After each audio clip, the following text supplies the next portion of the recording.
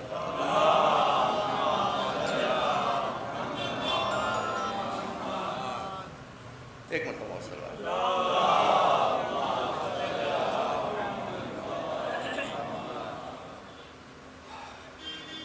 یا حضور نے کہا مسلمانوں تمہارے درمیان فقہی یا کلامی مسئلے پہ اختلاف ہو جائے، آپس میں ایک دوسرے کو مار ڈالو، لڑو، حضور نے فرمایا ہے، مولا علی نے فرمایا ہے، کس نے کہا ہے؟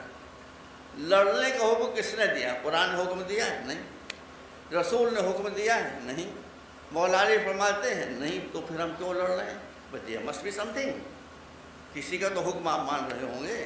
دیکھیے میں جاہل آدمی ہوں، آج میرے پاس ٹائم نہیں ہے، لیکن اکثر مجھ نے کہا ہے کہ آپ اپنی، میں واللہ اپنی جہالت کا اقرار کرتا ہوں، مگر اس کے بعد بھی بتاتا ہوں آپ کو کہ آپ اپنا پرسنل سے لے کر کمیونٹی کا کوئی مسئلہ میرے سامنے پڑھیں کہ اس کا حل قرآن نے کیا بتایا ہے، آپ کا سوال ختم نہیں ہوگا، میں جواب میں یاد پڑھتا ہوں کہ یہ قرآن نے بتایا۔ تو جب قرآن نے ہر مسئلے کا حل بتایا ہے اور ایسا کہ مجاہد سے جاہل بتا دے گا، تو قرآن نے یہ بھی بتایا ہوگا کہ مسلمانوں میں جھگڑا کیوں ہوتا ہے، بتایا اسے، بتایا۔ اللہ مسلمانوں کو نہیں لڑاتا، بتا دیا کون لڑاتا ہے۔ رسول مسلمانوں کو نہیں لڑاتے، قرآن نے بتا دیا کون لڑاتا۔ مولا علی نے کبھی لڑنا مسلمانوں کو پسند نہیں کیا، اسی وحدانیت کے لیے مولا علی اتنی بڑی بڑی قربانیاں دی۔ قرآن بتاتا ہے لڑاتا کون ہے۔ قاری صاحب سماعت فرمائیے، یا میرے بھائی ہیں، میرے دل میں ٹیسیں اٹھتی ہیں۔ قرآن کہتا ہے جب کوئی نہیں بتاتا تم کیوں لڑتے ہو، بتاتا ہے ان الشیطان ینزغ، رسول نہیں لڑاتے، امام نہیں لڑاتا، اللہ نہیں لڑاتا، پھر کیوں لڑائی ہوتی ہے مسلمانوں میں؟ مسلمانوں میں لڑائی اس لیے ہوتی ہے کہ مسلمان اللہ کا پیغام نہیں سنتے، قرآن کا پیغام نہیں سنتے، حضور کا ارشاد نہیں سنتے، شیطان کی بات فوراً مانتے۔ یہ قرآن کہہ رہا ہے ان الشیطان ینزغ بینہم، مسلمانوں کو صرف شیطان لڑاتا ہے۔ تو جب آپ میں لڑائی پیدا ہو، جھگڑا شروع ہو، کہیے لا حول ولا قوت الا باللہ۔ اور بات سمجھ لیجیے، میں آگے بڑھوں۔ لباس سے کسی کا دھرم نہیں سمجھا جاتا، اپیرنس سے کسی کا مذہب نہیں سمجھا جاتا، کردار سے سمجھا جاتا۔ میں کسی شاعر اسلامی سے کسی بھی شے کی توہین نہیں کرنا چاہتا، لیکن جو واقعیت کو بتا رہا ہوں۔ مسلمانوں کا کہ جس کی داڑھی بڑی ہو وہ پکا مسلمان، تو اگر داڑھی بڑی ہونا ہی پکا اسلام ہے تو آسارام سے بڑی داڑھی کس کی، ذرا مجھے بتائیے۔ آسارام سے بڑی داڑھی ہے کسی کی؟ نہیں ہے نا۔ کردار بتاتا ہے، زبان سے جو جملے نکلتے ہیں وہ بتاتا ہے کہ یہ اللہ کا نمائندہ ہے کہ شیطان کا ایجنٹ ہے۔ بس میں آخری بات کر رہا ہوں، سنی ہو یا شیعہ، مجلس ہو یا میلاد یا جلسہ سیرت، جو شخص بھی آئے آپ اس کے امامے کو نہ دیکھیں، پگڑی کو نہ دیکھیں، داڑھی کو نہ دیکھیں، سجدے کے نشان کو نہ دیکھیں، یہ دیکھیے کہ تقریر کے ذریعے وہ مسلمانوں کو ملا رہا ہے کہ لڑا رہا ہے۔ اگر ملا رہا ہے تو وہ رسول کا نمائندہ ہے، لڑا رہا ہے تو شیطان کا۔ ایک رسول جی تھے، انہوں نے مجھ سے کہا تھا، میرے خیال میں آ گئے ہوں گے وہ، اس لیے 2 منٹ بتا دوں۔ میں نے بتایا کہ میں Swami Vivekananda, one of the greatest scholar of Hinduism, میں ان کی 7 جلدوں میں انہوں نے ہندو مذہب کو لکھا ہے، وہ پڑھ رہا ہوں، بہت اچھا تھا۔ میں ایسی بات ہوئی، لوگ 80 کروڑ پاگل ہیں جو ہندو ہیں، پاگل تھوڑی ہو کے بعد بھی عقل ہے، بہت اچھا لگا۔ کرسچینٹی بہت اچھا لگا، بدھزم جس میں خدا ہے ہی نہیں وہ بھی بہت اچھا مذہب ہے۔ مہاتما گوتم بدھ خدا کو نہیں مانتے تھے، وہ بھی انہیں قربانی دی تھی کہ خدا کو نہیں مانتے تھے، اس کی بیک گراؤنڈ بتانا چاہتا ہوں، مزید بہت لمبی ہو جائے گی۔ حضور کی حدیث ہے کہ الحکمت ضالۃ المومن، حکمت کی بات، وزڈم کی بات کہیں ملے لے لو، بودھ کے پاس ملے لے لو، ہندوؤں کے پاس ملے لے لو، کرسچنس کے پاس ملے لے لو، سردار کے پاس ملے لے لو، اگر کسی ذات سے مخالفت بھی ہے تو مخالفت اپنی جگہ پر رکھو، بات سے مخالفت نہ کرو۔ اب دیکھیے مہاتما گوتم بدھ، میں نے بھی سنایا بھی تھا، حضور گوتم بدھ جی کیا کہتے ہیں؟ وہ کہتے ہیں معمولی بات ہے مگر ہر دھرم پر فٹ ہو رہی ہے۔ ان کا کہ دیا تو آپ جانتے ہوں گے نا، جو جس کو تیل دینا کرو، کہا دیا اگر، بھیا سنیے قاری صاحب، دیا اگر مٹی کا ہے اور اس میں تیل ہے تو وہ روشنی دے گا، اور دیا اگر سونے کا ہے اس میں تیل ہی نہیں ہے تو وہ روشنی نہیں دے گا۔ آج جتنے مندر ہیں وہ سب سونے کے مندر بن گئے، تیل اس میں نہیں ہے۔ ساری جتنی مسجدیں ہیں وہ سونے کی مسجدیں بن گئی۔ مسجدوں کی ڈیکوریشن کی اجازت ہے؟ آپ بتائیے، مسجدوں میں ڈیکوریشن کی اجازت نہیں ہے، اس کا فلسفہ بتایا گیا ہے۔ مسجدوں میں ڈیکوریشن کی اجازت اس لیے نہیں ہے کہ اللہ مسجدوں کو سجوانا نہیں چاہتا، مسلمانوں کو سجوانا چاہتا ہے، مسلمانوں کے کردار کو سجانا چاہتا ہے۔ مسجد کو ہم نے اتنا بڑا بنا دیا، لیکن حضور کی حدیث سے آپ کو ذہن میں ہوگی، آپ پوچھیں علماء سے، رسول نے فرمایا کہ آپ کے زمانے میں، یہ سنی حدیث میں نے خود پڑھی ہے، مسجدیں بنیں گی، بڑی سجی ہوئی ہوں گی، بڑی جگمگاتی ہوئی ہوں گی، بڑی چکماتی ہوں گی، چک چک کرتی ہوں گی، فرماتے وفیہا اخبث الناس، مسجدیں تو بڑی سجی سجائی ہوں گی مگر نمازی بہت برے ہوں گے۔ اسلام اس لیے نہیں آیا۔ مسجدوں کو سجانا مکروہ ہے، شدید مکروہ ہے۔ مسجدیں اس لیے ہیں کہ مسلمان وہاں سے سنور کر اپنا کردار ادا کرتے۔ تو ہم اسے پوچھا تھا، انہوں نے کیا نام لیا تھا ابھی؟ ہاں، رسولوی۔ تو ان کا تو پڑھ لیجیے گا، میں اس کو مختصر پڑھے دے رہا ہوں۔ اسلام سے زیادہ سمپل مذہب کوئی ہے ہی، اتنا سا ہے اسلام، اتنا سا ہے اسلام، اتنا سا۔ کیا ہے اسلام؟ یہ ذرا مشکل منزل ہے، میں قرآن کی آیت پڑھ دیتا ہوں، ٹکڑا قرآن کی آیت، اتنا سا ہے اسلام۔ کیا ہے؟ رسول کے بارے میں، حضور کے بارے میں قرآن کہتا ہے کہ یحل لہم الطیبات ویحرم علیہم الخبائث۔ دس از دا ٹوٹل اسلام۔ پوری شریعت اسلامی کا عظیم صاحب نچوڑ کیا ہے؟ پوری شریعت اسلامی کا نچوڑ یہ ہے کہ ہر اچھی بات کو کرو، ہر بری بات کو چھوڑو، قصہ ختم ہو گیا، ختم ہو گیا قصہ۔ یہ ہے ٹوٹل اسلامی شریعت، اور قرآن کہہ رہا ہے کہ ہر اچھی بات کو کرو، ہر بری بات کو چھوڑ دو۔ تو آپ کہیں گے کہ اسلام آیا کیوں؟ یہی بات میں نے ان سے کہا، یہ تو ہم بھی جانتے ہیں کہ اچھی بات کیا ہے، بری بات کیا ہے، تو اسلام آیا کیوں نہیں؟ اسلام کا آنا ضروری تھا یا دھرم کا آنا ضروری ہے؟ کیوں؟ اس لیے کہ اچھا بھی دو قسم کا ہوتا ہے اور برا بھی دو قسم کا ہوتا ہے۔ سن لیجیے غور سے، اور بس رام سنگ سے پا رہا ہوں۔ ایک اچھا وہ ہے جو اچھا لگتا ہے، ایک اچھا وہ ہے کہ جو اچھا ہوتا ہے۔ اچھا لگنا اور ہے، اچھا ہونا اور ہے۔ اچھے لگنے کا تعلق انسان کے ایموشن سے ہے، انسان کے جذبات میں سے ہے۔ اس کو جو چیز اچھی لگتی ہے وہ کہتا ہے یہ اچھی ہے، وہ اچھی ہوتی نہیں ہے۔ اب بیویاں بھی شاید بیٹھی ہوں گی، سننے ہو گئی، ایک دل پھینک صاحبزادے مثال کے طور پر جا رہے تھے، بمبئی کی سڑک سے گزر رہے تھے، ایک لڑکی پر نظر پڑ گئی، اتی سندر لڑکی، بڑی خوبصورت لڑکی، جا رہے ہیں ادھر، لڑکی جا رہی ہے ادھر، ان کا جسم جا رہا ہے ادھر، آنکھیں جا رہی ہیں ادھر۔ جب تک وہ دکھائی دے رہی ہے، ان کی آنکھیں اس سندر لڑکی کا پیچھا کر رہی ہیں۔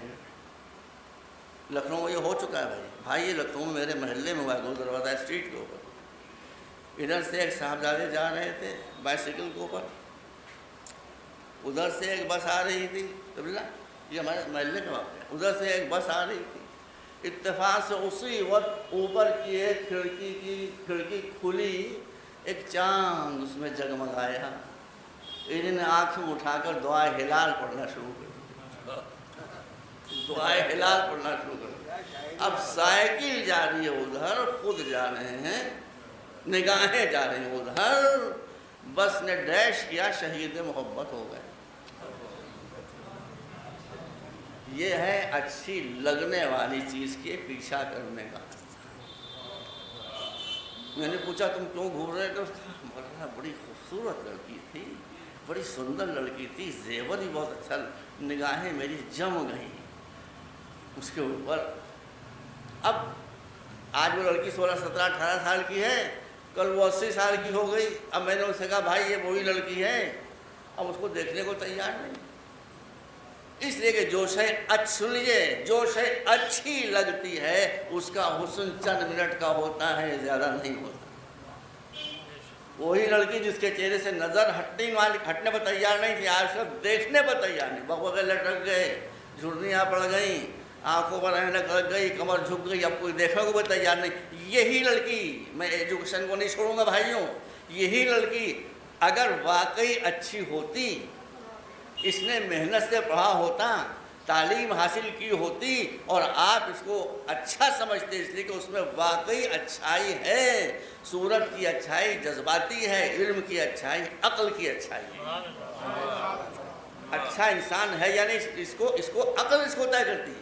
اب وہ 15 سال کی تب بھی اچھی ہے، 16 سال کی تب بھی اچھی ہے، 50 سال کی ہے تب بھی اچھی ہے، 80 برس کی ہے تب بھی اس کے سن پر زوال آئے گا، اس کی ڈگری پر، اور اس کی عزت پر کوئی سوال نہیں ہے۔ اس لیے اسلام کہتا ہے کہ جو چیز اچھی ہو اس کو عزت دو، جو سے اچھی لگے اس سے منہ پھیر کر چلو۔ بس عزیزوں اتنا سمپل ہے کہ آپ میں اتنا شعور ہو جائے کہ آپ کی عقل یہ بتا دے کہ یہ اچھی ہے، یہ اچھی لگتی ہے، یہ بری ہے، یہ بری لگتی ہے۔ اچھائی کو پکڑیے، برائی کو چھوڑیے۔ لڑنا بہت اچھا لگتا ہے، مگر جب لڑائی ختم ہوتی تو ہر لڑائی کے بعد آدمی پچھتاتا ہے کہ کاش کہ ہم نہ لڑے ہوتے۔ ایک مرتبہ صلوات دیتے ہیں آپ، ایک مرتبہ اور صلوات دیتے ہیں۔ بھائی مسئلہ یہ ہے کہ میں اپنی تقریروں کو خود ریکارڈ کر لیتا ہوں کہ بعد میں کوئی صاحب کہیں کہ آپ نے یہ پڑھ دیا تو میں سنا دوں کہ میں نے یہ نہیں پڑھا تھا، یہ پڑھا۔ ایک مرتبہ صلوات دیتے ہیں آپ۔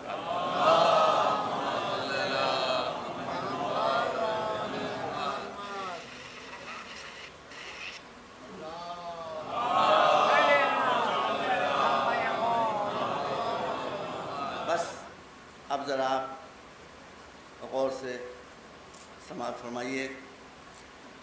میں پوری ذمہ داری سے عرض کرتا ہوں کہ جو حدیث میں نے پڑھی ہے یہ اہل سنت اور اہل تشیع ان دونوں کی حدیثوں کی کتاب میں پائی جاتی ہے کہ حسین منی و انا من حسین یا من الحسین، حسین مجھ سے ہے اور میں حسین سے ہوں۔ رسول نانا تھے، حسین نواسے۔ بات آسانی سمجھ میں آتی ہے کہ اگر نانا نہ ہو تو نواسے کا وجود ہو ہی نہیں سکتا۔ رسول تھے، ان کی صاحبزادی تھی بی بی فاطمہ زہرا، ان کے صاحبزادے تھے امام حسین۔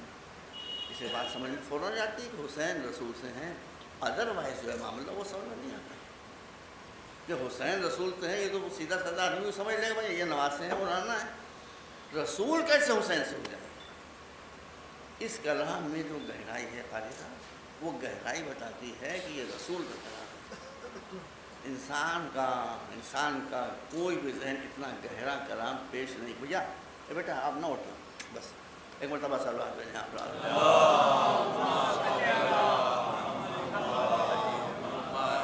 حسین رسول سے ہیں، یہ معمولی آدمی کے سمجھ میں آ جائے گا۔ رسول حسین سے اس کے سمجھنے کے لیے آپ کو عربک پڑھنا پڑے گا۔ عربی زبان میں دو لفظ ہیں، ایک ہے نسب، مولانا سیاض صاحب، ایک ہے نسب اور ایک ہے حسب۔ دونوں کے مفہوم میں زمین آسمان کا فرق ہے۔ جو میں اردو کا اتھارٹی نہیں ہوں لیکن جو میں نے سنا ہے اس کے لحاظ سے میں کہہ رہا ہوں کہ حسب کے معنی جو اردو میں عام طور پر مشہور و معروف ہیں وہ صحیح نہیں ہے۔ اردو زبان میں نسب کہتے ہیں اس کو کہ جس کا تعلق نسل سے ہو۔ اسے کہتے ہیں نسب۔ اب کہا جاتا ہے ہمیں صحیح تو ہے ہی نہیں پتہ، جس کا تعلق نسل سے ہو وہ نسب ہے، جس شے کا تعلق سسرال سے ہو وہ حسب کہا جاتا ہے اردو میں۔ باپ، دادا، نانا، نانی، پردادا، پرنانی، یہ نسب ہے۔ بیٹا، پوتا، پوتا، یہ نسب ہے۔ اور ساس، سسرا، سالہ، یہ کہا جاتا ہے یہ حسب ہے، یہ حسب نہیں ہے۔ میں پوری ذمہ داری سے ڈکشنری کو کنسلٹ کر کے آپ کے سامنے رکھ نسب بے شک صحیح ہے، جس کا تعلق خون سے، خونی رشتے جو کہلاتے ہیں، جس سے نسلیں چلتی ہیں، وہ نسبی رشتہ ہے۔ باپ ہے، دادا ہے، پردادا ہے، یہ نسبی رشتہ ہے۔ حسب رشتے کو نہیں کہتے ہیں، حسب کہتے ہیں ذاتی کمال کو۔ میں ڈکشنری کنسلٹ کر کے بتا رہا ہوں، عربی ڈکشنری۔ حسب کہتے ہیں ذاتی کمال کو، پرسنل کوالٹی کو۔ اسی مفہوم کے لحاظ سے اللہ کے اسماء الحسنہ میں ایک نام ہے یا حسیب ہو۔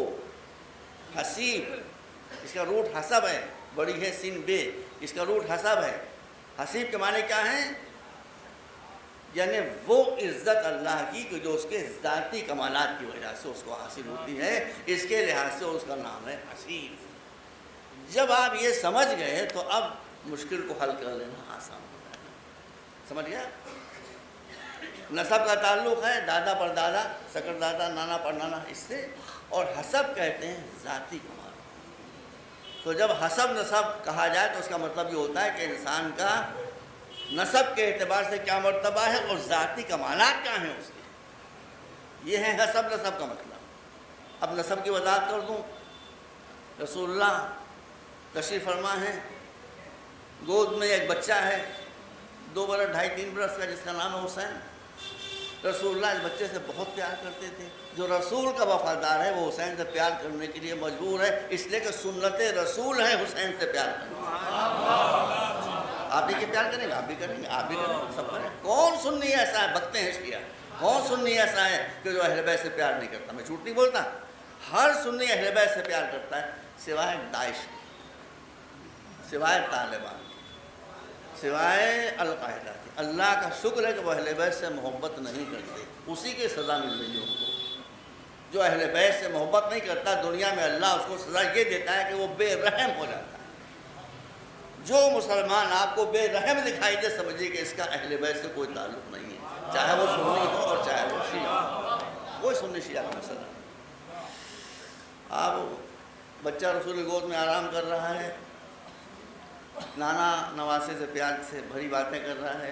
بیٹا یہ بتاؤ کہ تمہارا مرتبہ زیادہ ہے یا میرا؟ اس کا مطلب رسول کچھ اگلوانا چاہتے ہیں، مطلب یہ کہ رسول کچھ کہلوانا چاہتے ہیں۔ نواسے نے جواب دیا، نانا کہاں آپ، کہاں ہیں آپ؟ خاتم المرسلین، آپ امام الانبیاء۔ فضائل بیان کرنا شروع، بڑی دیر تک نواسا آپ یہ ہیں، آپ یہ ہیں، آپ یہ ہیں، میں کہاں؟ رسول نے کئی مرتبہ جب رسول کہا کہ نہیں تم بھی کوئی بیان کرو، کوئی فضیلت ہو تو بیان کرو، تو حسین سمجھے کہ آپ میرے نانا کی مرضی یہ ہے کہ میں اپنے فضائل بیان کروں۔ سن دیکھیں نسب، جب رسول نے زیادہ اصرار سے کہا تو بچے نے کہا کہ نانا آپ کے سارے فضائل مسلم ہیں، میں نے خود ہی بیان کیا، میرا تو مقابلہ نہیں ہے، لیکن ایک بات بتائیے نانا۔ کیا بات؟ کہا نانا یہ بتائیے جیسا نانا مجھے ملا ہے آپ کو ملا ہے؟ جیسا نانا مجھے ملا ہے آپ کو ملا ہے؟ جیسا بابا مجھے ملا ہے آپ کو ملا ہے؟ جیسی ماں مجھے ملی ہے آپ کو ملی ہے؟ کئی رشتوں کا نام لے گا ایسا۔ رسول نے بچے کا منہ چھوڑا اور کہا کہ میرے لال یہ فضائل تو اللہ نے تیرے لیے مخصوص ہے۔ حسین نے بتایا کہ نسب کیا ہے، سمجھ گئے؟ یہ نسب کی فضیلت ہے رسول نے۔ اب نسب کی 2 قسمیں ہیں، ایک نسب وہ جو اوپر جاتا ہے، ایک نسب وہ جو نیچے آتا ہے۔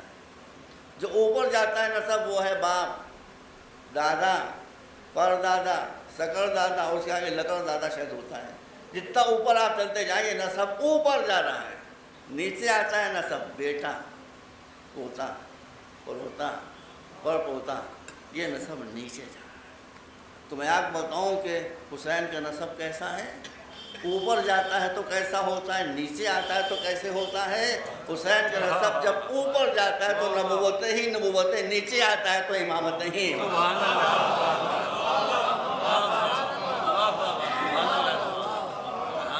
کوئی مسلمان اس سے انکار کرے گا سنی یا شیعہ؟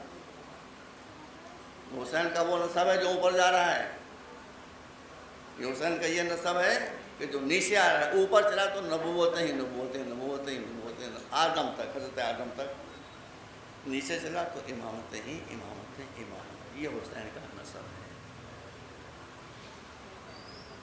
نسب کے لحاظ سے حسین رسول سے ہیں، سمجھتے جائیے جو بات کا ٹاپک ہے، موضوع تقریر کا وہ یہ ہے کہ حسین کی خصوصیت کیا ہے۔ تو نسب کے اعتبار سے حسین کی منزل یہ ہے کہ نہ ایسے آباء و اجداد کسی کو ملے، نہ ایسی ذریت کسی کو ملے۔ نسل میں امامتیں ہی امامتیں، اوپر نبوتیں ہی نبوتیں۔ اب آئیے حسب، اس اعتبار سے نسب کے اعتبار سے حسین رسول سے ہیں، میں دھیرے دھیرے پڑھ رہا ہوں اس لیے سمجھتے جائیں گا۔ نسب کے اعتبار سے حسین رسول سے ہیں۔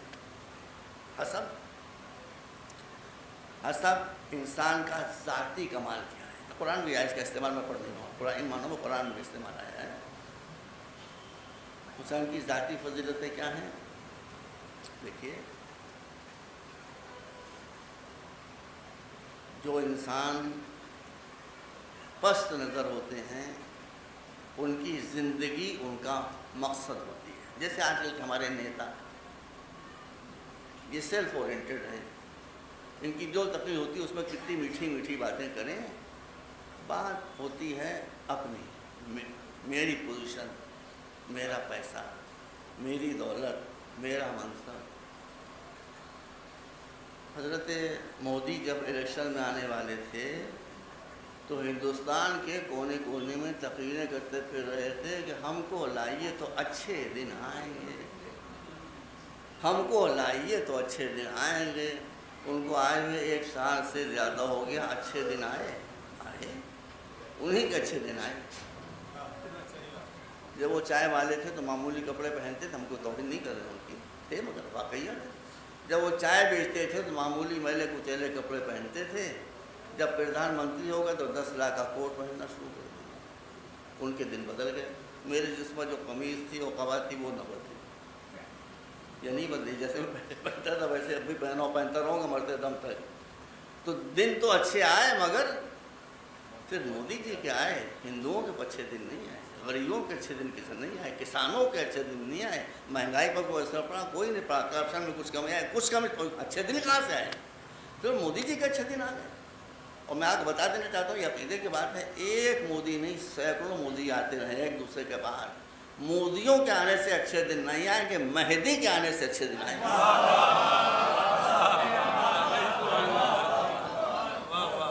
مہدی جب آئیں گے تو سب کے اچھے دن آ جائیں گے۔ اب آپ فرمائیے، آپ سارے مطالعہ ہیں، ہندوؤں کے اچھے دن نہیں آئیں گے؟ بالکل آئیں گے۔ اب مسلمانوں کا سنیے، کرسچنس کے اچھے دن نہیں آئیں گے؟ ان کے بھی آئیں گے۔ سرداروں کے اچھے دن نہیں آئیں گے؟ ان کے بھی دن اچھے۔ غربت کا خاتمہ ہو جائے گا، کوئی غریب نہیں رہے گا، کوئی جاہل نہیں رہے گا، کوئی بیمار نہیں رہے گا۔ تو اس کا مطلب ہے کہ جب تک واقعی مذہبی رہنما نہ آ جائے۔ آپ کے دل میں سوال پیدا ہوتا ہے، آپ مت ڈرا کیجیے، آپ کے دل میں سوال پیدا ہوتا ہے کہ شیطان کم بخت ہے، شیطان نہیں بیکار ہے، رحمان کا اشارہ ہو رہا ہے کہ سوچیے۔ آپ کے دل میں خیال آ سکتا ہے ایک مہدی آ کر پوری دنیا سے غربت کا خاتمہ کر دیں گے، پوری دنیا سے جہالت کا خاتمہ کر دیں گے، پوری دنیا سے بیماریوں کا خاتمہ کر دیں گے۔ آیت اللہ خمینی امام نہیں تھے، وہ دوسرے مان امام ہو گئے، مہدی نہیں تھے، نائب امام تھے۔ 25 سال کے اندر اندر پورے ایران سے غربت کا خاتمہ ہو گیا کہ نہیں؟ مجھے بتائیے، جا کے دیکھائیے، ایک غریب نہیں دکھائی دے گا۔ میں سنی علماء گئے ہیں، جب وہ دورہ زمین پلٹ کر آئے میرے پاس تو میں نے اس سے پوچھا کیا دیکھا؟ آپ نے کہا ہم کو سب سے زیادہ حیرت اس بات پہ ہے، ہم دلی سے آ رہے ہیں مولانا، دلی میں اگر چوراہے پر گاڑی کھڑی ہوتی ہے کار ہماری 1 سیکنڈ نہیں گزرتا آواز کھٹ کھٹ کھٹ کھٹ، جب یہاں گاڑی ہوتی ہے ہم کھٹ کھٹ کا انتظار کرتے ہیں، گاڑی روانہ ہو جاتی ہے، کھٹ کھٹ نہیں ہوتی مولانا، یہاں ہم کو بھکاری نہیں دکھائی دیتا، ختم ہو گئی نا غربت۔ ایک نائب امام اگر پورے ایران سے چند دنوں کے اندر غربت کا خاتمہ کر سکتا ہے تو امام اگر پوری دنیا سے غربت کا خاتمہ کر دے تو اس میں حیرت ہی کون سی؟ جہالت کا خاتمہ۔ ایران میں ایک بھی جاہل نہیں پایا جاتا، بہت افسوس ہوتا ہے مجھے جب میں یہاں کے شیعوں کو اور مسلمانوں کو دیکھتا ہوں کہ وہ اس صدی میں بھی تعلیم سے پیچھے ہیں۔ یہی تعلیم سے دوری ساری، الجہل اصل کل شر والعلم اصل کل خیر، سنے میں تو حضور کی حدیث سے پڑھ رہا ہوں کہ جتنی بیماریاں ہیں وہ سب جہالت سے پیدا ہوتی ہیں، جتنے علاج ہیں وہ سب علم سے پیدا ہوتے ہیں۔ اس لیے جب تک آپ یہاں پر ایجوکیشنل اویئرنیس پیدا نہیں کریں گے اس وقت تک مسئلے حل نہیں ہوں گے۔ بس تو اب حسین کا حسب کیا ہے؟ میں عرض کر رہا تھا آپ کے سامنے کہ جو پس نظر انسان ہوتے ہیں وہ سیلف اورینٹڈ ہوتے ہیں، میرے لیے کیا، میرے لیے کیا، میرے لیے کیا، بڑے بڑے نعرے ہوتے ہیں اندر کچھ ہوتا نہیں، میرے لیے کیا، میرے لیے کیا، میرے لیے کیا۔ جو بلند نظر انسان ہوتے ہیں ان کا مقصد ان کی زندگی نہیں ہوتا، ان کی زندگی ان کا مقصد ہوتا ہے۔ وہ اپنے مقصد کے لیے زندہ ہوتے ہیں، اپنے مقصد کے لیے جان دیتے ہیں، اپنے مشن کے لیے زندہ رہتے ہیں، اپنے مشن کے لیے جان دیتے ہیں، ان میں سیلف کنسیٹ کہیں سے نہیں ہے۔ اب جب دنیا کے بڑے بڑے انسانوں میں وہ اپنے مقصد کو اپنی زندگی سمجھتے ہیں تو کیا رسول اس صفت سے معاذ اللہ بری ہوں گے؟ رسول دنیا کی سب سے بزرگ ہستی ہیں، اس سے بڑا کوئی نہیں ہے۔ ہم حضرت سے بہت محبت کرتے ہیں، محبوب بلاغا پڑھیے کیا لکھا ہے، انا عبد من عبید محمد، محمد کے غلاموں میں سے میں ایک غلام ہوں۔ یہ حضرت علی اپنے لیے خود فرماتے ہیں، ہم کیسے تکذیب کر سکتے؟ تو اب جب ہر بڑے انسان کی زندگی کا مقصد اس کی زندگی ہوتی ہے تو رسول کا بھی مقصد اسلام ہے۔ میں رہوں یا نہ رہوں میرا دین باقی رہے، میں رہوں یا نہ رہوں اسلام باقی رہے۔ تو جب اسلام پر زوال آ گیا اور بنام اسلام ہر وہ شے جائز ہو گئی جس کو اسلام روکنے کے لیے آیا تھا، ظلم شروع ہو گیا، قساوت قلب شروع ہو گئی، بے رحمی شروع ہو گئی، کذب شروع ہو گیا، کرپشن شروع ہو گیا، اس وقت کس نے اسلام کو بچایا؟ رسول کے نواسے حسین۔ تو جس نے رسول کے مشن کو بچایا اس نے رسول کو بچا لیا۔ یہ ہے انا من الحسین کا، حسین مجھ سے ہے، یعنی یہ نسل کے اعتبار سے میں نانا ہوں یا نواسا ہے۔ میں حسین سے ہوں، جس نے میرے مقصد کو بچایا اس نے مجھے بچایا۔ آپ اس سے اتفاق کر رہے ہیں یا انکار کر رہے ہیں؟ اتفاق کر رہے ہیں نا؟ اگر آپ اس سے اتفاق کر رہے ہیں تو بس میں نتیجہ نکال لوں۔ اگر یہ مطلب صحیح ہے کہ جس نے رسول کے مشن کو بچایا اپنی قربانیاں دے کر، اس نے گویا رسول کو زندگی عطا کر دی، تو مجھے ایک بات بتائیے، میں آج کل تو آپ کے سامنے صاف بالکل کہ اگر یہ بات صحیح ہے، سن 2 ہجری میں امام حسین پیدا ہوئے تھے، تو سن 2 ہجری سے لے کے سن 61 ہجری تک حسین رسول سے ہیں۔ سن 2 ہجری سے لے کر سن 61 ہجری تک حسین رسول سے ہیں، مولانا یہ نواسے ہیں، جتنے دن زندہ رہیں گے یہ رسول سے ہیں، اور سن 61 سے لے کر یوم قیامت تک رسول حسین۔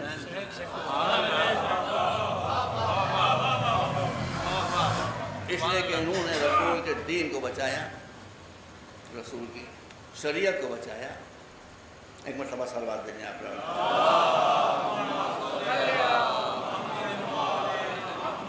اگر حسین نہ ہوتے اسلام ختم ہو گیا۔ اس لیے کہ جو لوگ حسین کے مقابلے میں آئے تھے، کیا وہ نمازیں نہیں پڑھتے تھے؟ پڑھتے تھے۔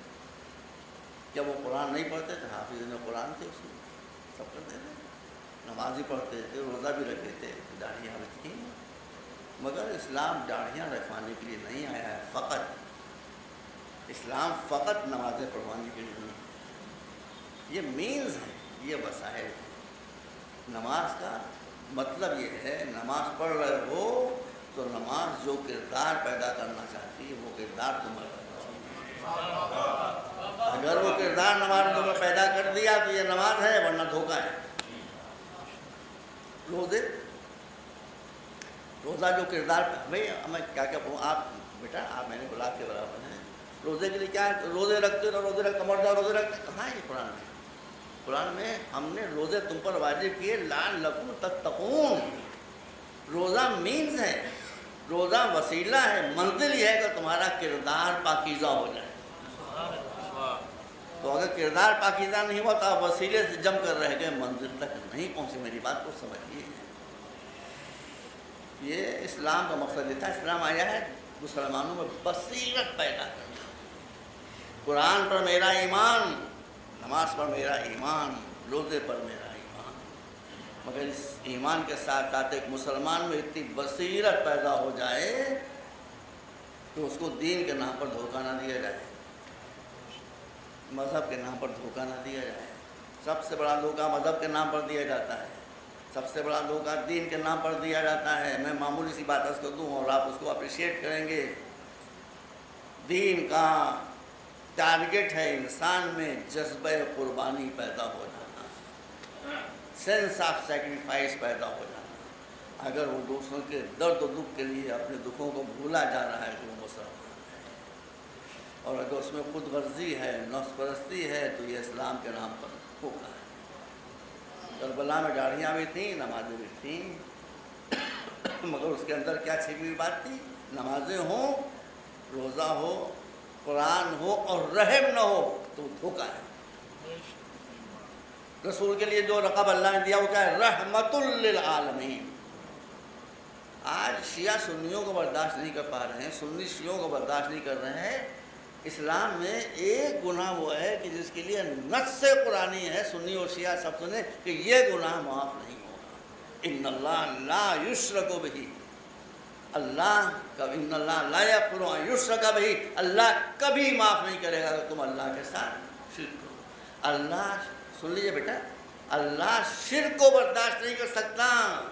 3 مرتبہ کہوں گا یہ جملہ، اللہ شرک کو برداشت نہیں کر سکتا. اللہ شرک کو برداشت نہیں کر سکتا مگر مشرک کو برداشت کرتا ہے. مشرک کو برداشت کرتا ہے. کسی مشرک کا گلا ایسے نکال دیتا ہے کہ یہ مشرک ہے.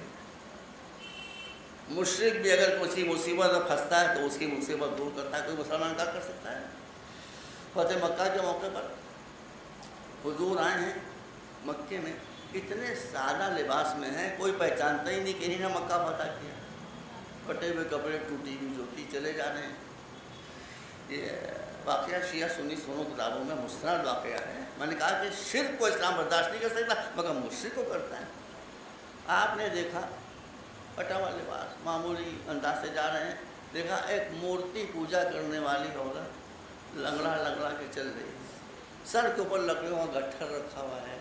رسول سے کیا تعلق کر سکتے؟ وہ شرک کو برداشت نہیں کر سکتے. میں نے کہا شرک کو برداشت نہیں کر، مشرکہ کو.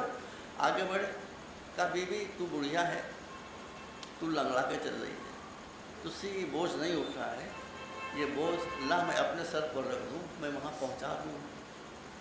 مشرک کو بھی جو مصیبت سے بچائے وہ مسلمان.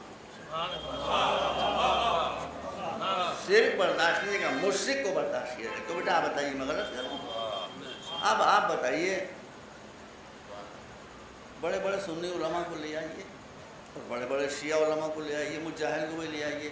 یہ بتائیے کس عالم نے، کس مولوی نے، کس علامہ نے کسی مشرکہ عورت کا بوجھ اپنے سر پر رکھ کر اس کی مدد کی ہے؟ مجھے بتا دیجیے تاریخ میں ایک آدمی بتا دیجیے، ایک آدمی، سنی شیعہ سب بتا دیجیے مجھے. میرے آبا و اجداد میں سب علماء تھے، کسی نے کیا ہے؟ خانواد ناس کسی نے کیا؟ یہ مثال آپ کو سوائے رسول کے کہیں نہیں ملے گی، یا ان کے اہل بیت ملے گی. ایک مشرکہ عورت، تو یہ برا نہ مان جائیے گا. مسلمانوں کو سنت رسول میں خالی زلفیں دکھائی دیتی ہیں، خالی آنکھوں میں سرما دکھائی دیتا ہے، خالی رسول کے چمچماتے ہوئے دانت دکھائی دیتے ہیں. اور کیا نہیں، رسول کا یہ کردار نہیں دکھائی دیتا کہ وہ ہندو عورت، ایک مشرکہ عورت، اس کا بوجھ اٹھائے ہوئے آگے آگے جا رہے ہیں. مشرکہ عورت پیچھے پیچھے آ رہی، وہ بھی گالیاں دیتی بھی، وہ گالیاں دے رہی رسول کو کہ ایک تم ایسا نوجوان ہو کتنے اچھے، اور یہ میں نے سنا ہے محمد آئے ہیں ویسے خونی ہیں، ایسے قاتل یہ ہیں وہ، اور وہ چپ چلے جا رہے ہیں. بوجھ بھی اٹھائے میں باتیں بھی سن رہے ہیں. یہ صبر کسی میں ہو تو وہ مسلمان ہوتا ہے. یہ ہمدردی بیٹا میری اولاد کے برابر. یہ ہمدردی کسی میں پائی جائے. ایک ہندو کے لیے بھی یہ ہمدردی, ایک مورتی پوجا کرنے والے کے لیے بھی یہ ہمدردی, تو مسلمان کہلاتا ہے. لوگ کہتے ہیں مسلمان ہوئے تو لا الہ الا اللہ محمد رسول اللہ. مسلمان کہاں ہے قرآن میں؟ لا الہ الا اللہ کہیں اور ہے, محمد رسول اللہ کہیں اور ہے. یہ جملہ ہے ہی نہیں ایک جگہ, غلط تھوڑی مقرر یاد ہے مجھے, کہیں نہیں ہے بیٹا, ایک جگہ نہیں ملے گا. لا الہ الا اللہ کہیں اور ضرور یاد ملا دے, ٹھیک ہے. لیکن جب ہم نے پوچھا قرآن سے, اے میرے قرآن تو بتا مسلمان کون ہے, تو اس نے نہیں کہا کہ جو لا الہ الا اللہ کھنکار کر کہہ دے وہ مسلمان, جو محمد رسول اللہ حلق کو صاف کر کے صحیح ہاں کے ساتھ کہہ دے وہ مسلمان. اب ہندو سنیں اور سردار جی جو بیٹھے ہیں وہ سنیں. قرآن نے بتایا مسلمان کون. اب قرآن نے بتایا تو ہم کو سر جھکانا ہے.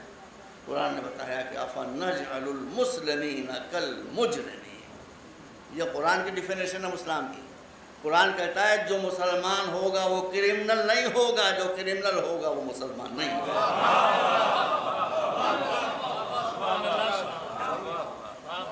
کسی کا اسلام اس کے کردار سے ناپا جاتا ہے, زبان سے ناپا نہیں جاتا.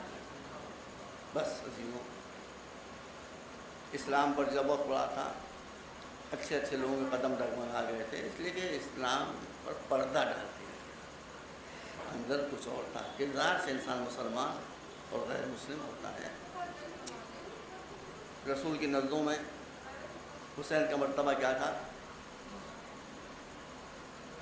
12 منٹ اور رہ گئے میرے پاس. رسول کی نظروں میں, ہمارے حضور کی نظروں میں امام کا مرتبہ کیا تھا؟ حسین کا. ایک بات بتائیے, مجمع میں ہندو سردار سنی شیعہ سب بیٹھے ہوئے ہیں, اور تو میں نانا بھی ہوں دادا بھی ہوں. میرا ایک نواسا یا پوتا ادھر سے آ رہا ہو دروازے سے اندر, اور کوئی پتھر اتر پڑا ہو یا اس کے پیجامے میں اس کا پیر الجھ کر وہ گر پڑے اور سر بھی پھٹ جائے, اور میں دکھوں ارے میرا نواسا گر پڑا, اور میں یہ تقریر روک دوں بھائی بتائیے, اور بھاگوں اپنے بچے کو اٹھانے کے لیے, آئندہ امروہے آ پاؤں گا؟ صاف صاف بتائیے.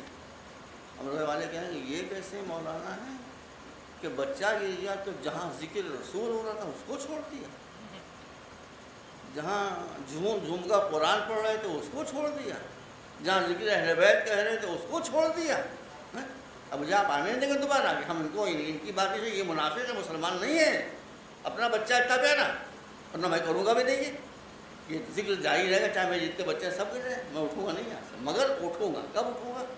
جب میرا بچہ نہ گرے, کوئی ضعیف ادھر سے قرآن لے آ رہا ہو, ان کا ہاتھ ڈگمگائے, قرآن خدا نخواستہ ان کے ہاتھ سے چھوٹ کے زمین پر گر جائے, بتا دیتا ہوں میں دوڑتا ہوا جاؤں گا, مجلس کو پھاندوں گا, لپکتا ہوا جاؤں گا, قرآن کو اٹھاؤں گا, سینے سے لگاؤں گا, چومتا ہوا لاؤں گا, زانوں پر رکھوں گا, اور پھر ہو سکتا ہے اسے قرآن کو کھول کر کوئی آیت نکلا اسے وہ پڑھنا شروع کروں. بچہ گر جائے گا تو میں ممبر کرسی چھوڑنے والا نہیں ہوں, قرآن گرے گا تو چھوڑ دوں گا, پہلے سے کہہ دیتا ہوں.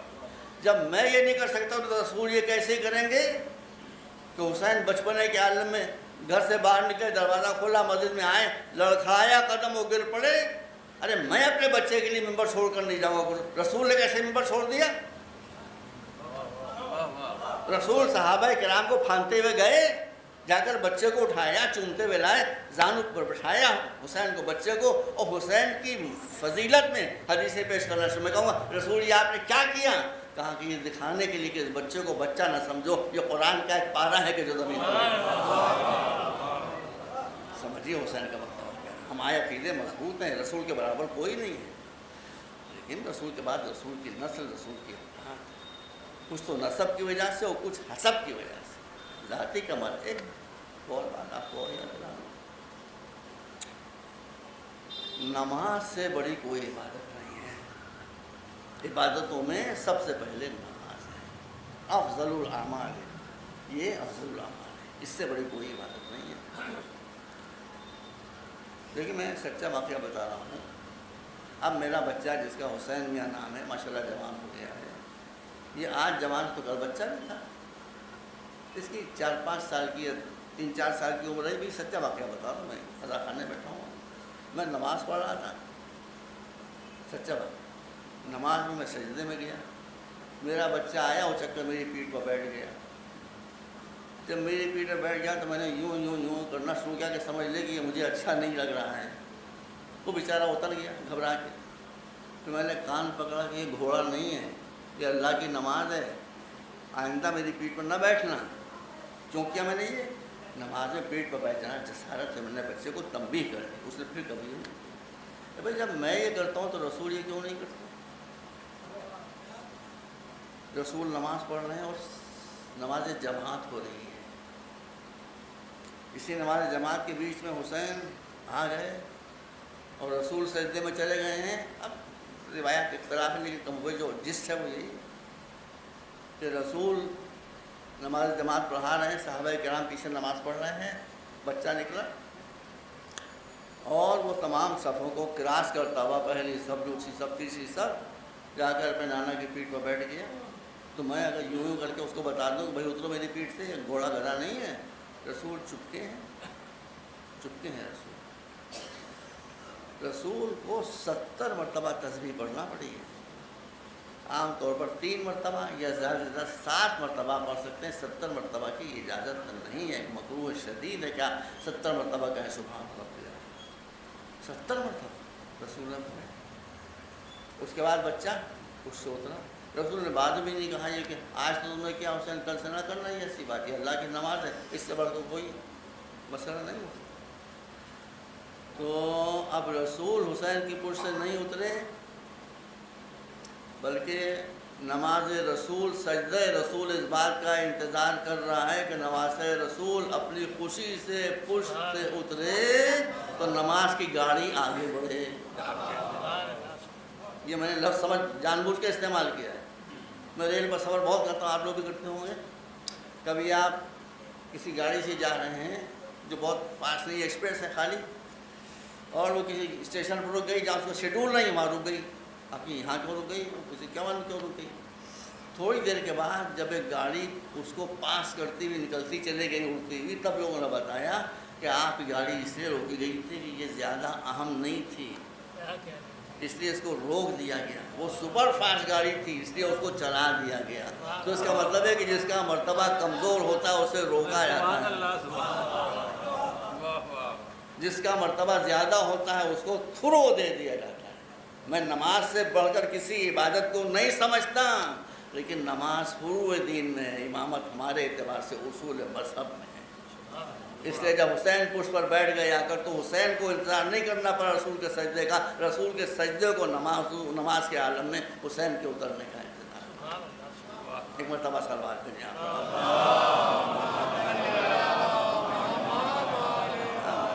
میں نے ایک جگہ یہ تقریر میں کہا تھا، تو بعد میں ہمارے کسی دوست نے کہا کہ آپ لوگ تو پر کا کوا بنا دیتے ہیں اور بے بات کی بات بنا دیتے ہیں۔ ارے بھائی بچہ ہے، بچہ کیا سمجھے کہ نماز ہو رہی کہ کیا ہو رہا ہے؟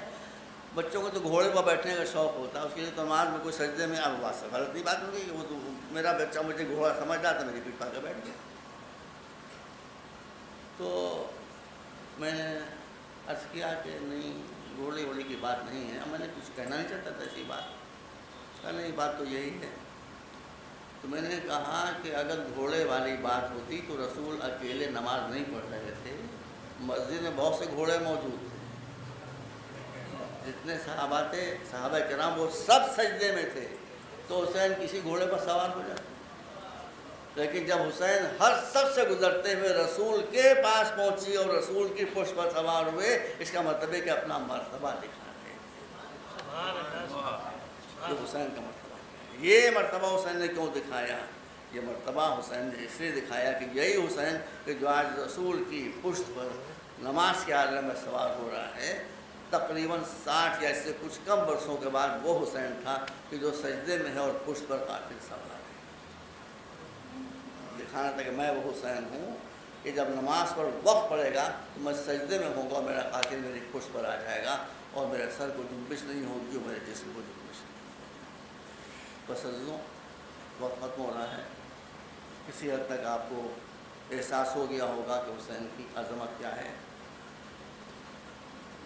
ایک بات میں بہت نرم الفاظ میں کہہ دوں، میں جتنے سنیوں کو جانتا ہوں، دیکھیے میں کسی کی مربت یا خوشامد میں نہیں کہہ رہا ہوں، مجھے آج تک کوئی ایک سنی ایسا نہیں ملا کہ جس کے دل میں اللہ نے محبت اہل بیت میں ڈالی، مجھے نہیں ملا، واللہ مجھے نہیں ملا۔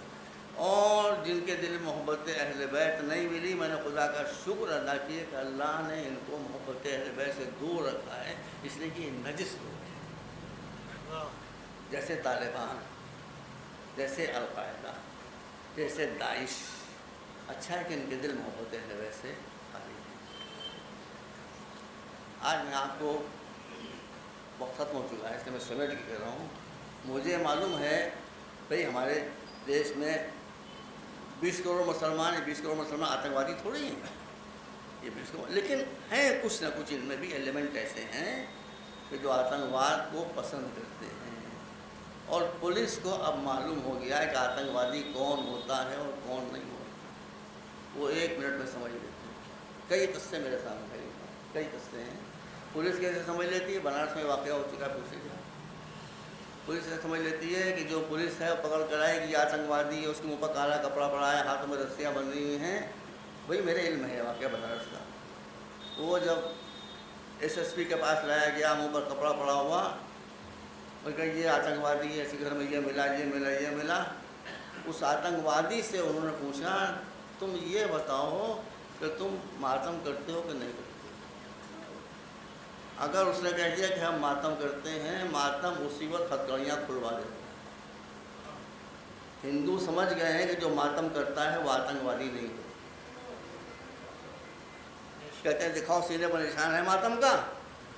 اگر ماتم کا نشان کا، تم سب چوری کر سکتے ہو، ڈاکہ ڈال سکتے ہو، سب کچھ کر سکتے ہو، لیکن آتنکوادی نہیں ہو۔ اس کا مطلب ہے کہ سینے کا نشان ہم کو آتنکواد کے داغ سے بچا لیتا ہے۔ اور جس طرح سے یہاں ماتم کا نشان ہم کو آتنکوادی کے داغ سے بچا لیتا ہے، ممکن ہے فرشتے حشر میں پوچھیں کہ سینہ دکھاؤ، اگر سینے پر ماتم کا نشان، مگر پاک کیریکٹر کے ساتھ، صحیح عبادت کے ساتھ، تو انشاءاللہ یہ نشان بہت عظیم ہے، یہ نشان بہت عظیم ہے، یہ نشان بھی بہت عظیم ہے۔ یہ دونوں نشان اب بچائیں آپ، انشاءاللہ آپ کی دنیا بھی کامیاب ہوگی، آخرت بھی کامیاب ہوگی۔ ایک صاحب نے پوچھا یزید کے بارے میں آپ کیا کہتے ہیں؟ میں نے کہا میں یزید کے بارے میں کیا کہوں؟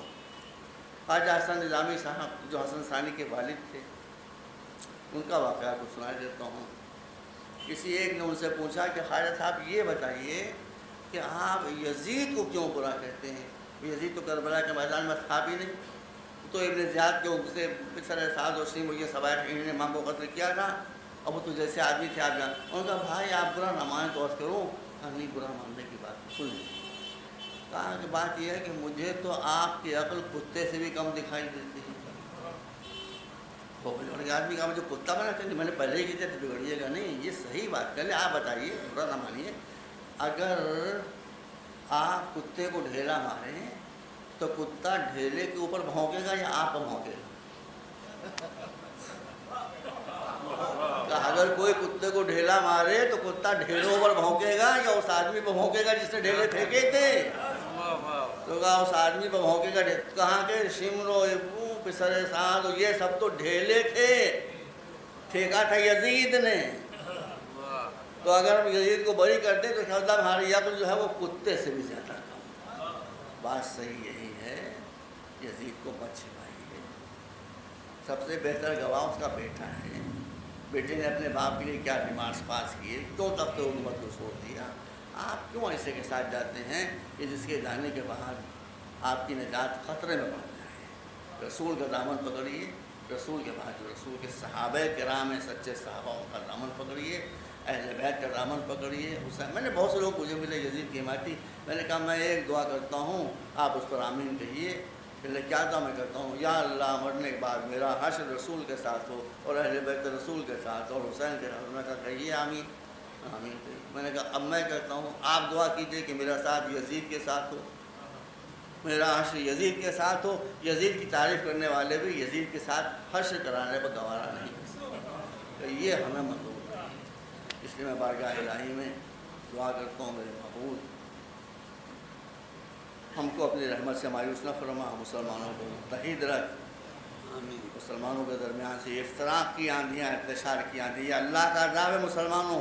قرآن میں ہے کہ او یجعلکم شیعا ویذیق بعضکم بعض بعض، یہ بھی ایک عذاب الہی ہے۔ اللہ فرماتا ہے قرآن میں کہ ہم جب کسی قوم سے ناراض ہوتے ہیں تو اس کو ٹکڑوں میں بانٹ دیتے ہیں، گروہوں میں بانٹ دیتے ہیں، وہ ٹکڑے آپس میں لڑتے ہیں، ایک دوسرے کو اذیت پہنچاتے ہیں۔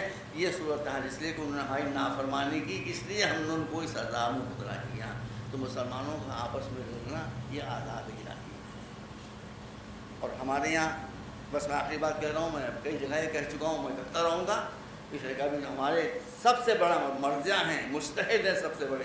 میں ابھی جب ان کے پاس گیا تو انہوں نے میرے سے پر 2 مشن کیے، اس میں سے ایک مشن یہی تھا کہ تمہارا مشن میں قرار دیتا ہوں کہ سنی اور شیعوں کے بیچ میں جو اختلافات ہیں ان کو گراؤ، مسلمانوں کو متحد کرو۔ تو میں نے کہا حضور میں تو پہلے ہی سے کام کر رہا ہوں مسلمان بھائیوں کے ساتھ۔ ان کا یہی تو تم غلطی کر رہے ہو۔ میں نے کہا غلطی کیا ہے؟ کہا غلطی ہے کہ تم مسلمانوں کو بھائی کہتے ہو، ان کو بھائی نہ کہو۔ ہمیں ڈر گیا، چلے مسلمانوں سنیوں کو بھائی نہ کہو، سنیوں کو بھائی۔ تو میں نے کہا میں کیا کہوں؟ آپ تو خود یہ کہہ رہے ہیں، خود ہی وہ کہہ رہے ہیں۔ کہہ رہے ہیں ہاں میں کہہ رہا ہوں کہ سنیوں کو بھائی نہ کہو، ان کو اپنی روح کہو، ان کو اپنی آتما، ان کی مشکلوں کو اپنی مشکلوں پر ترجیح دو، ان کی مصیبتوں میں ان کے ساتھ ہو۔ محبت سے اہل بیت کا مشن پھیلے گا، عداوت سے اہل بیت کے مشن کو نقصان۔ اس لیے میری آپ حضرات سے التماس ہے کہ آپ ہر ایک کے عقیدوں کا احترام کریں۔ جس کے نزدیک جو مقدس ذوات ہیں ان کے بارے میں کوئی غلط جملہ آپ کی زبان پر نہیں آنا چاہیے۔ یہ آپ کے مرجع تقلید کا حکم ہے، 2 مرتبہ مجھ سے وہ کہہ چکے ہیں۔ شعبان میں جب گیا تھا اس وقت بھی انہوں نے یہی بات کہی، اور ابھی جب میں گیا تھا 3-4 دن پہلے اس وقت بھی انہوں نے مجھ سے یہی بات فرمائی، اکیلے ہیں بالکل۔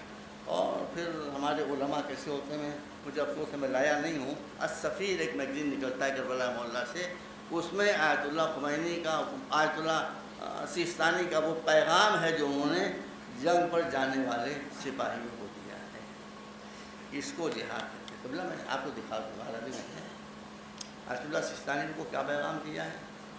یہ ماتا جی یہ ادھر کرو، میں آپ کل پرسوں بھیج دوں گا، فوٹو کاپیاں پڑھ لیجیے، عربی کا ترجمہ کرا لیجیے۔ ان سپاہیوں کو پیغام دیا ہے کہ دیکھو جو لوگ تم سے داعش وغیرہ کے لڑ رہے ہیں یہ مریض ہیں، یہ بیمار ہیں، ان کو بہکایا گیا ہے، اس لیے ان کا علاج کرو اپنی محبت سے، اپنی خوش اخلاقی سے، جہاں تک ہو سکے ان کی جان بچانے کی کوشش کرو۔ لیکن جب تمہاری جان پر بن جائے، بالکل تمہاری جان خود جانے لگے، تو مجبوری میں سے تم قتل کر سکتے ہو، لیکن اصل مشن یہی ہے کہ تم ان کو گمراہی سے نکال کر ہدایت کے راستے پر لاؤ۔ جب ہمارا مجتہد یہ پالیسی بتا رہا ہے اسلامی جہاد کی، تو امام کے نزدیک کیا ہوگا اور رسول کے نزدیک کیا ہوگا؟